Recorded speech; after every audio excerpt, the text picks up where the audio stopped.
Hello, my name is John Barley from Rite Track New Zealand Limited, and we're here today to talk to Simone de Haas all the way from Australia, and she comes from that wonderful state of, is it Melbourne? No, Queensland. Queensland. Oh, gee whiz. Okay, it's such a big country. So we're going to talk about how important it is to understand the spirituality within business. How important is it to understand how we can actually be resilient and have immunity within our business by understanding our spirituality and the soul of the business?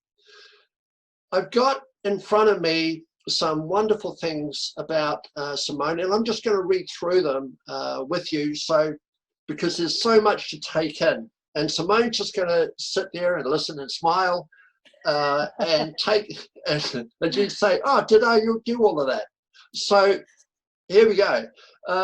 Simone de Haas, I have pronounced it right, haven't I? Simone? You have indeed, yes. Wonderful. An international speaker, CEO and director of the Speakers Director, an artistic director with her own professional theatre company, a Gold Matilda award-winning producer, director and actor. Simone de Haas has directed major musicals such as The Phantom of the Opera, Les Miserables, Cats, West Side Story, and Sound of Music. Simone speaks internationally on leading with vulnerability, the spirit of feminine leadership, exceptionality, tradecraft, and storytelling. She is an experienced and in-demand interviewer and has presented her own live chat show events, Simone and Friends. Drawing on 30 plus years of leading diverse groups of exceptionals and leading lights, Simone brings intriguing, groundbreaking perspectives and possibilities to organizations who seek to become dynamically future active. Simone is a masterful communicator and a highly sought after, inspirational and insightful coach and mentor. Her unique and diverse portfolio of work creates a strong platform for developing transformational leaders and building exceptional organizations. Simone's creative capacities move effortlessly and pragmatically between stage and boardroom, whether she is singing, directing, telling quirky leadership stories, or displaying the power of creative improvisation. Her presence brings extraordinary insights into the new world that is evolving. Simone has worked as a lecturer at Griffith University, Queensland Conservatorium, and Queensland University of Technology in acting for musical theatre and performance studies, and as a guest director for the Opera Studio at the University of Southern Queensland. Wow. I'm exhausted listening to it, and I imagine your listeners are too. They're probably going, what the?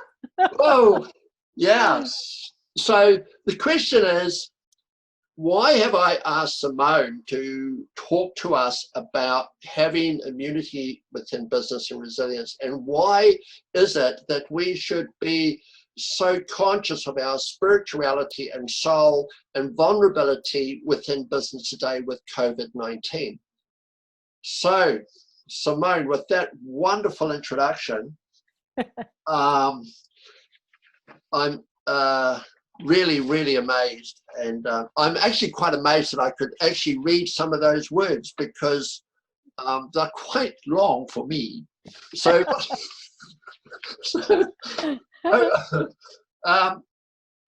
but that's just yours. And I mean, you just bring out the best of people. That's what you're all about. Well, essentially, yes. If you put it like, if you really want a very short, succinct statement, I'm all about catalyzing the self and the soul. That's me. That's my mission. That's why I'm here on this earth. So I could have just written that and saved you a bit of time. Yes. So, but anyway, so on to the questions that we have. Mm-hmm. Simone, you and I have discussed on a number of different occasions vulnerability, and we've also discussed the subject of what is the soul within business. And I remember that question that I gave to you about 2 years ago, and you were absolutely sort of stunned for a moment as to how you should deal with it. Not only that, you'd never had that question before within business terms. So what is the soul of a business? So for me, the soul of a business is very different, I think, to what people think. You know, a lot of people think that the soul of the business is the culture or the way that they do things. To me, the soul of the business, and the reason why that question surprised me all those years ago, was that people often don't think deeply about that particular question. What is the soul of a business? Or in fact, does business have a soul? And I absolutely believe that it does. I believe every business has a very specific energy that, as the creator of that business, and this is whether you're a sole trader, whether you have, 10 employees, or whether you are a mighty organization with thousands of employees. Every organization or organism, whether it's a small business or a large business, has this soul, has the heart of the business. And so to me, the soul of the business is the heart. It's the connection to the heart of what it is that you do and for what purpose. So, the soul is, I think, intrinsically connected to your purpose for, why have you created this business, for what purpose, and the passion that you bring to it. What is the thing that drives you to create this business? That to me is the part of the elements of what make up the soul of the business. It is, to me, very much heart connected. It has to be something that makes you expand in the heart when you think about the business. When I think about the different businesses I've had, particularly like the theatre company now, that was a passion project, if you like, and it went for 25 years that I ran that business with my husband. And it was very much a project that was created out of our love for the theatre, because you would not get into it for the money, believe me. Theatre is a passion project for many people. And so for us, the soul of the business was about making people laugh. That was actually the soul that was our deep heart connection. We loved making people laugh. So we created a company that did that at its heart was about lifting people's spirits. And so the soul, another way you might look at it is, what's the mission? What is the mission that you've created your business to be, what to serve? And so for me, that's really how we talk about the soul of the business is the mission. It's for what purpose have you birthed that business into the world?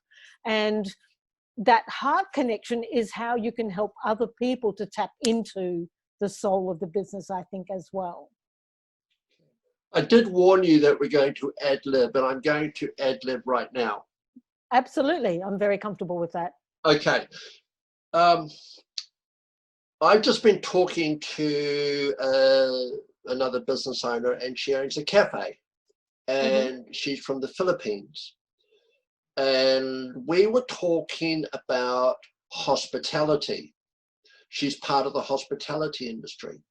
And we talked about this requirement to have the new norm of doing business.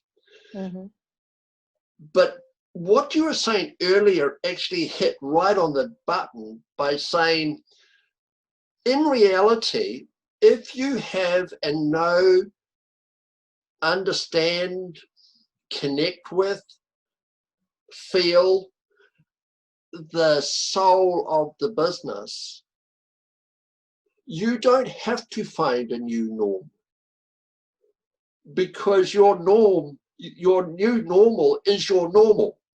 And if your normal has been successful and you feel it and you're passionate about it, and that's within the soul of the business, there is no need to pivot and find a new normal, because if you try and find a new normal and you're out of sync with your original passion. And when I was talking to her, we talked about hospitality, and she's Filipino, and the Filipino people are just so hospitable. Mm-hmm. And many people go into the hospitality industry to make money, not to be hospitable and to really comprehend and understand what it is to be hospitable. It's that generosity, and the generosity comes from the soul.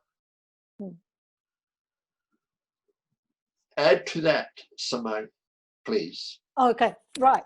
Okay, so there's a couple of points there that you've made. The first is the whole idea of needing to pivot. And I would agree with you. Like, I've actually got to a point where I actually can't stand that word.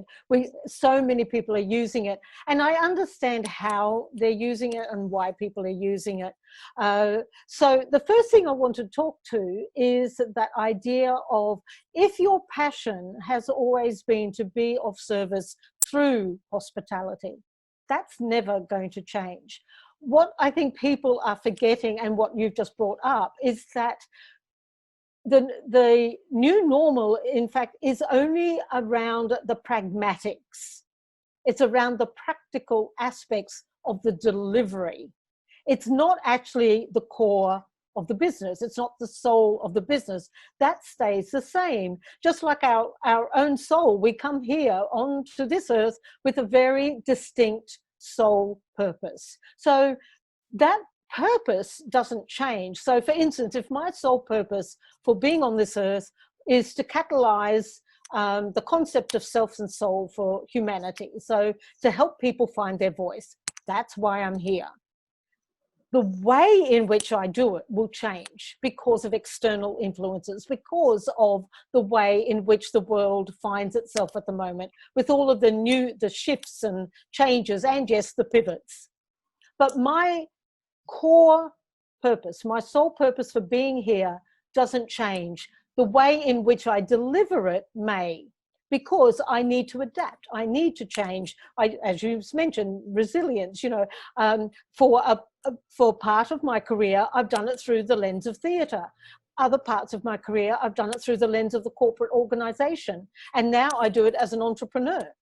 So the way in which I deliver my version of my soul purpose will be different depending on where I find myself in my life. And so, to use the example of your friend or your colleague in the hospitality industry, the practical aspects of their delivery have had to change. They've had to amend the way they do things, with distancing. They've had to amend, they've got to have COVID safe practices.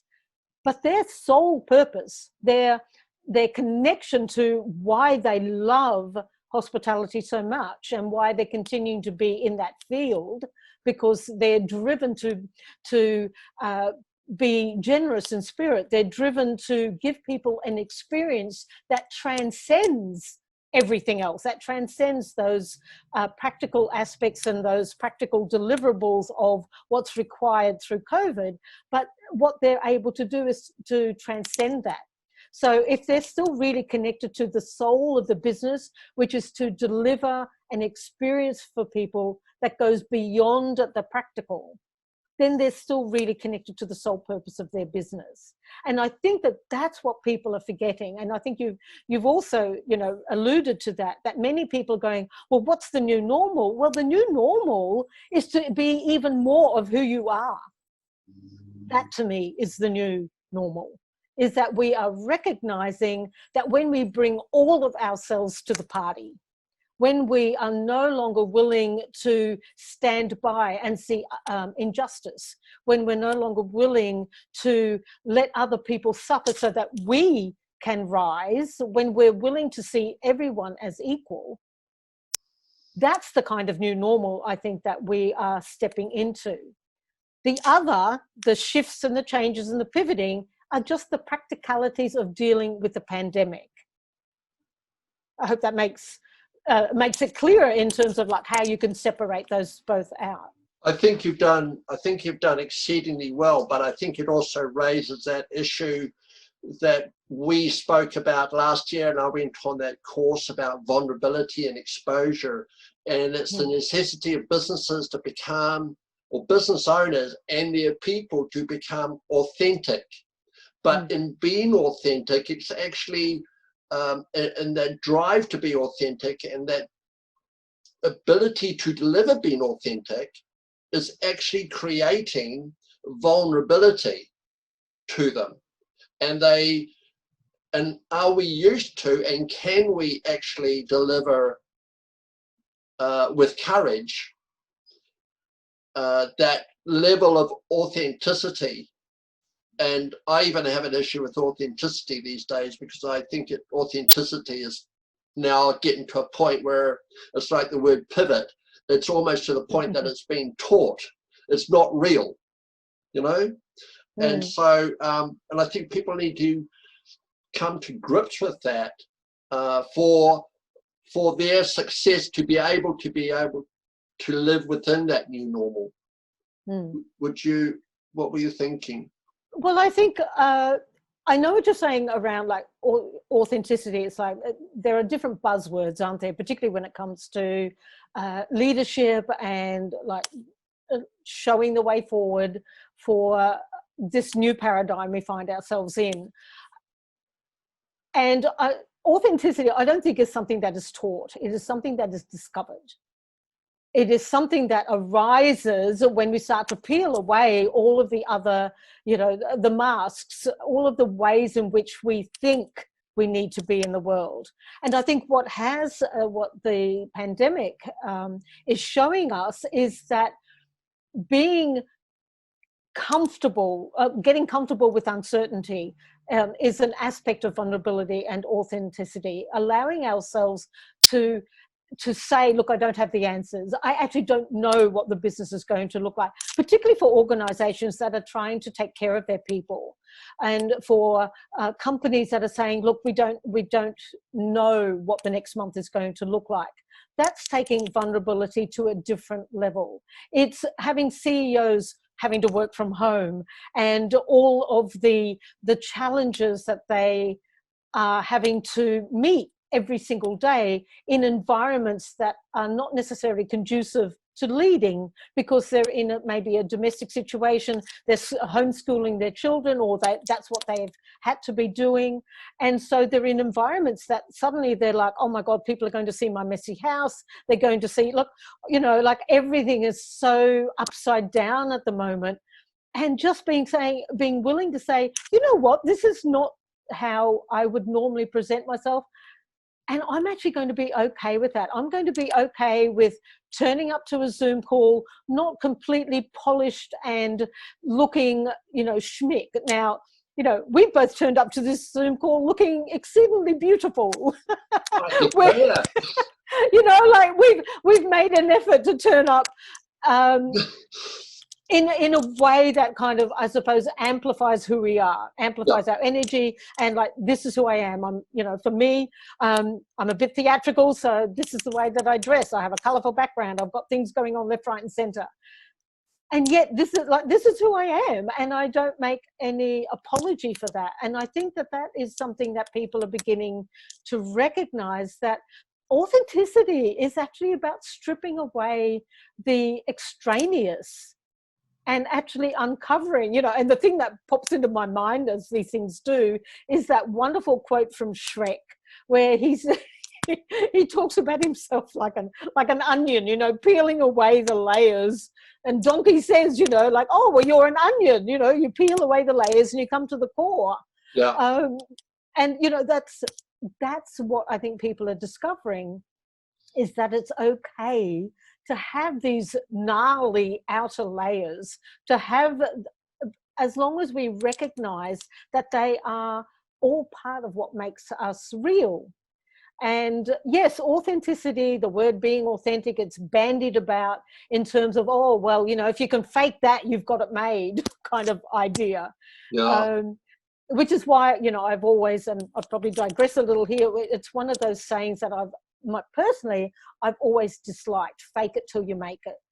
Because I think that the longer you fake it, the less likely you are to make it, because the fakery starts to become the real. And so to me, what this time has shown for me is actually diving into, well, if I peel away those layers, if I'm willing to just show up as myself, whatever that looks like in that moment, it's that willingness to show up as yourself. That's what being authentic is actually all about. It's about willing to show up. And of course, with that comes that willingness to be vulnerable. And in terms of leadership, to maybe say, look, I don't have the answers. This is new territory. None of us know what this is going to look like moving forward. This is what I can tell you about where I am right now, and this is where we are right now. And again, that to me taps into then the core, the soul of the business. When you are aligned with that, you can stay then aligned with your authenticity as you move forward, and help other people too to stay in that space. You've raised an interesting point there in regards to being prepared to present yourself as you are, turning up as you are. But I just want to refer back to the meaning of hospitality as well, because like we do this presentation on podcast, right? And I knew that you were going to look pretty glam. So, but if I was to turn up in a t-shirt and looking pretty scruffy and unshaven, that wouldn't be very respectful for you. But not only that, it's also, because this podcast is not only going to be, it's not only audio, it's also visual. And I go back to this term of hospitality because it's actually showing respect to the audience as well, and saying to the audience, I'm going to dress for you. Yes. And being appropriate for you. And I, you know, because it's all about that experience, isn't it? It's about giving, it's about the business, regardless of whether it's a cafe, a restaurant, a service station, or it's making widgets. It's all about giving that experience to your customer and having respect for your customer. Yes, absolutely. I would agree. Okay, so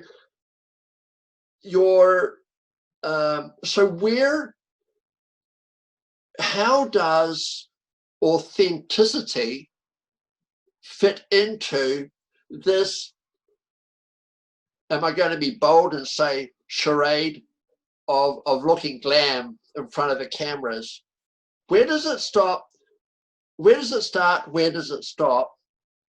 Because, yeah, where does it start, where it stops? Because it's also saying to me what you've just said, we can dress as we wish, but if it's not coming from the heart, then there's no authenticity. It's about being comfortable in your own skin. I could no more turn up in a t-shirt to do an interview with someone than I would dress up in a funny costume, because to me, that, as you said it, is disrespectful to my audience. I come from a theatre background, so to me, dressing appropriately for the stage, for the platform that I'm on, is as much part of my persona. So it's very much a part of who I am. That is just me, you know. So I will go to the cupboard. This is the way that I do it. Like, I do a Facebook Live every week, and I go to the cupboard and I go, so what do I want to wear on camera today. So I literally choose what makes me feel good, and it means that then I step into that. It's kind of like, to me, yes, it's sort of like a costume, but it's still me. Like I choose things that make me feel bold, that make me that tap into the energy of who I am. So for me, it's an intentional choice. And it's not and you use the word charade. Now, it might be for some people that to them it's like a mask. But for me, this is who I am. Like, you either like it or you go, it's a bit overdressed. But, I actually don't care whether you like what I wear or not. I wear it because it is who I am. I wear lots of color. And today I've chosen to wear like animal prints because I'm like, yay, I'm feeling bold. So, yeah. But I think you need to, so it's not any more or less authentic. I think what you say is it's respectful. It's about it's about respect for the audience who are watching and listening, but it's also respect for yourself, that you value yourself enough to dress in a way that makes you feel good, and that you value yourself enough to present yourself as in alignment with who you are. And to me, that's about being authentic to your brand. Just like companies will do a marketing campaign, and you can tell when they're on brand and when they're not. So for me, it's very much about being on brand as well with who I am. And that, to me, speaks to the soul of who I am. To me, that's all just intrinsically linked. Okay, so one of the other questions that I had here, and I've got many, as you know, do you believe in entrepreneurial spirit, and how would you define it? So entrepreneurial spirit, I think, is having a passion for creating something that's not been around. So you can work in an organization and still have an entrepreneurial spirit. It doesn't mean that you are necessarily in business for yourself, although we've used it to mean that pretty much, to startups and organizations that are just launching, things like that, where we use that entrepreneurial spirit. But to me, it's about having a drive to create. That's really what the heart of the entrepreneurial spirit is about. It's having that passion that I spoke about earlier. It's having a really defined purpose for what you want to do, being persistent with what because let's face it, the entrepreneurial journey it can be quite a roller coaster. So you need to be persistent, and you need to have that passion that underpins it as well to see you through to the other end. And I think everyone can tap into that entrepreneurial spirit, but not everybody wants to go there. I had a wonderful talk with a friend of mine years ago who is such a clever woman. She's currently the CEO of a huge organization in Australia. And we were talking about being entrepreneurs, and she said, I could never do that. And yet she's so incredibly clever. She would be a fabulous entrepreneur. And I asked her what it was, why she felt that she couldn't be an entrepreneur, yet she had that entrepreneurial spirit within an organization. And she said, I don't want to risk my own money. And that, of course, is part of the entrepreneurial spirit, is if you've got a drive to create something that is wholly and solely your own, you need to be willing to take a risk. You need to be willing to basically put your money where your mouth is. You have to invest in yourself financially, physically, emotionally, spiritually, mentally. You need to be willing to invest in yourself. And some people just find that like literally one bridge too far, that they aren't willing to risk themselves to that same extent. So for me, one of the key elements of being an entrepreneur and having that entrepreneurial spirit is being willing to take risks. And I think that's what sets apart people who will willingly go down that track, And because you never know if it's going to work or not, do you? It's like, that's the magic, that's the spirit of it. And that's what separates people who have that entrepreneurial spirit from those who want a more traditional career progression. Do you think that resilience of an individual is going to be a major part of having that entrepreneurial spirit? Absolutely. I think, life throws so many different challenges at us, and I think we all learn to be more or less resilient. But I think absolutely it's a cornerstone of one of the elements of being an entrepreneur, is that you need to be resilient. I like to often use the word theatrepreneur, except for the fact that most people don't actually know what it means. But it was a term, it's not my own, it was coined a few years ago by someone in America, I think, to talk about people who work in the theatre, but as entrepreneurs. So essentially they create their own work through the model of some kind of theatrical or creative endeavour. And so that's really been me. That's what I've done for many, many years with my own theatre company. I would be invited to be a guest director for a professional company, and I'd go in and I'd work on a project. Just like a professional speaker would come in and be the keynote speaker, I would essentially mastermind this creative project for 3 or 6 months or however long. And so in that, through that process of many, many years of working in that field, I've had to be able to develop resilience. I've had to be able to take knockbacks. I've got to have worked through failures where, I might have created something or tried something and it's like, oh my God, that just does not work. I've got to go back to the drawing board, or, a critic hasn't liked something that I've done. I remember directing a comedy quite a few years ago with my own theatre company that I ran with my husband. And we had a review of this particular comedy, which was actually a really well-written comedy. It was really, really funny. And the reviewer just basically said, I don't see the point. She just did not get it. And I was devastated because I thought, it's so funny. How could you not see the point of this comedy? It was so funny. It was all about bridesmaids, and, they all hated being bridesmaids, and they were made to wear an ugly dress and an ugly hat. And basically it was the underpinning part of the story was that they were able to develop a deeper connection with each other, regardless of how they looked on the outside. And I thought, how could you not see this? How could you not see the point? So because she gave it such a bad review, I just went, I'm never going to direct again. That's it. I'm throwing in the towel. But then, I stopped and thought, that's one person's opinion. And in fact, the show sold out. We sold out the season. So rather than let one person's opinion wreck it for me, I said, okay, so obviously she didn't get it, but everybody else, the other hundreds of people who've come to see the show got it. But what it did teach me was to be more resilient, to build essentially a thicker skin. And heaven knows you need a thick skin to work in theatre, because everyone is a critic.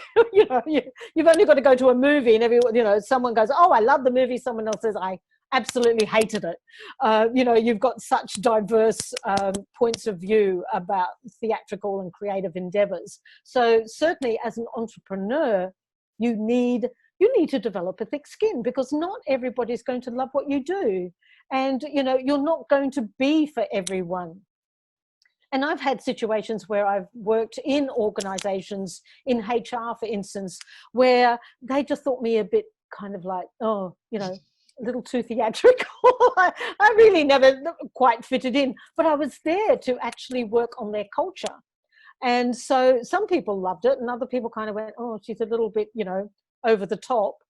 But, you're not always going to be someone's cup of tea. You really aren't. And I think the sooner you learn that as an entrepreneur, that you're not going to be for everyone, but there will be people who you're exactly the right fit for, and that's okay. So it's about being okay with not being for everyone. And I think as soon as we learn that, as entrepreneurs, we actually start to develop that resilience muscle. John Barley, and I wish to say thank you for following through this particular podcast till this point. I'd also like to offer to you our free newsletter from Rite Track New Zealand Limited, which is produced every month. Go to bit.ly/Rite Track to register for your free newsletter. I'd also like to just summarize what we've been listening to over the last 30 odd minutes. Hearing Simone's perspective about having a soul within business. What is the connection between having a soul within business and entrepreneurial spirit? There is a big connection, and basically the soul of the business is all about the purpose of the business. It's about understanding what that purpose is so that the business can actually deliver something specific and unique to the business. It is the heart of the business that really matters. The entrepreneurial spirit is something completely different, and it is actually the entrepreneurial spirit which feeds the soul. In the next episode, which will be launched next week, we'll be looking more into this particular subject and looking specifically at a project that Simone was involved with in Australia. She put together for an organization called Landmark 3 separate corporate cultures to create one. She used 5 elements of having business culture and changing business culture. She looked at such things as the level of connectivity between the various levels, the communication between those levels, the level of creativity and clarity. It is a really interesting subject as to how you can actually change a business and its corporate culture to provide the necessary resilience, the ability to create something new. So I invite you to listen to next week's episode with Simone when we go through these specific issues. So until next time, have a good week, and I trust that you will be looking at trying to understand if you have the soul within your business to make a difference to your business in this time of unrest and disruption within the commercial world. So until next time, thank you very much, and please have a look at our free newsletter every month from Rite Track New Zealand Limited. Rite Track is spelled RITETRACK. And if you have any questions in regards to these videos, I ask you please to contact me on 027 289 3162 or 09 239 3830 or john@ritetrack.co.nz. Rite Track is spelled RITETRACK, and we've also got our own website, www.ritetrack.co.nz. Look forward to hearing from you soon. Until then, bye for now. Bye.